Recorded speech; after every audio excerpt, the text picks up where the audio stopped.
Ce impresie aveți despre evenimentul de astăzi? Evenimentul de astăzi a fost un eveniment pentru noi, femeile, un eveniment de suflet, cu emoții și pe alocuri cu lacrimi, pentru că este despre soarta noastră, despre durerea noastră, despre viața noastră care am avut-o prin străini. Aduc mulțumiri la autoare, doamna Tatiana Safler, la toți protagoniștii care au fost aici, femeile care au participat. Este o carte de instruire, de cultură, de educație civică, care îndemnă chiar și școlile din Moldova să fie răspândite prin biblioteci, să citească elevii, tinerea generație, să vadă sacrificiile prin care au trecut mamele copiilor, mamele Moldovei. Este o părticică din istoria grea, o istorie dramatică a mamelor Moldovei. Noi, femeile care am plecat, am avut un traseu nu atât de ușor, nu atât de fericit, dar un traseu lung, greu și anevoios.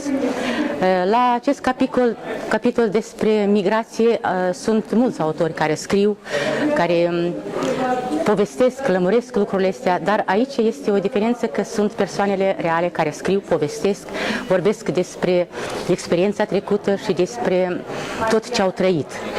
Trăiri foarte dramatice, unde au făcut și s-au sacrificat pentru a-și salva familia și în cele din urmă țara. Vorbesc aici, noi fac parte din Asociația Amicii, sunt din mulți ani, din 2007, aici în teritoriul Italiei, activăm ca voluntar din mulți ani, ajutăm comunitatea din teritoriu și am venit cu o idee, încă în anul 2015, o idee la Parlament, la Guvern, la tot sistemul acesta nostru din Moldova, să nu lase în umbră problema femeilor migrante, dar să fie ridicată această problemă cu demnitate, cu onoare, cu respect față de femeile migrante. Și am cerut de la Guvern și cerem și noi acest proiect al Asociației Amicii din Veneția îl vom continua să-l promovăm, proiectul monumentului femeii migrante în centrul capitalei, unde să ne arate demnitatea noastră, onoarea noastră și respectul femeii care a plecat cu sacrificii pentru familie și țară.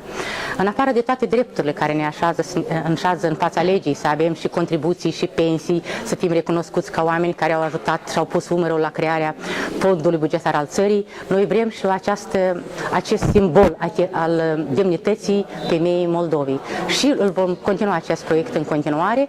Acest proiect a fost stabilit încă din anii 2015, încă la moment lucrăm cu arhitecții, cu proiectul acesta, până va fi stabilit când și cum, prin ce resurse să-l construim.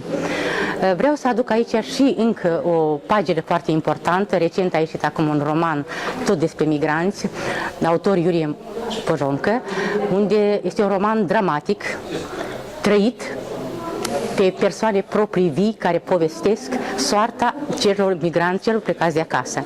Se cheamă acest roman Pază sau de ce copacii sunt galbeni. A ieșit recent în 2016, septembrie 2009, e scris în timp de 10 ani. A fost trăit fiecare cele trăite pe teritoriul străin și cum evoluează acesta, se vede procesul evaluării migrației în alte țări.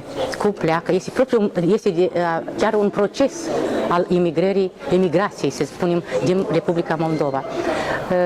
V-aș îndemna să facem o promovare a acestor, chiar și a romanului acesta, De ce copacii sunt galbeni, acestei femeile povestesc, acestea sunt cărți de căpătâi a migrației de acasă. Fiindcă noi cei plecați de acasă mereu avem grijă de Moldova. Suntem mereu cu gândul la Moldova, cu aportul nostru și umanitar, și fizic, și intelectual, permanent avem grijă de Moldova prin toate căile noastre, fiindcă noi am plecat din Moldova, dar Moldova nu a plecat din noi, a rămas mereu în suflet. Și dacă vorbim despre femei, despre cartea de astăzi, care femeile povestesc, spunem că femeile nu conduc lumea, nu conduc societatea, dar femeile o nasc. Noi naștem lucruri frumoase, noi trebuie să naștem, să facem o democrație frumoasă, o societate frumoasă, unde să fie respectul față de femeie. Deci, ce am dorit și mi-aș dori la toți ca această carte să fie promovată și în școli, în instituții de învățământ, la toate centrele sociale, unde să vadă sacrificiul femeii migrante plecate de acasă. Succese femeilor migrante în continuare, mai mult optimism, cel mai mult optimism. și curaj în continuare, că acolo unde femeile se unesc, creează lucruri frumoase, opere frumoase și totdeauna femeia a fost și un izvor de inspirație, dar și un izvor de curaj.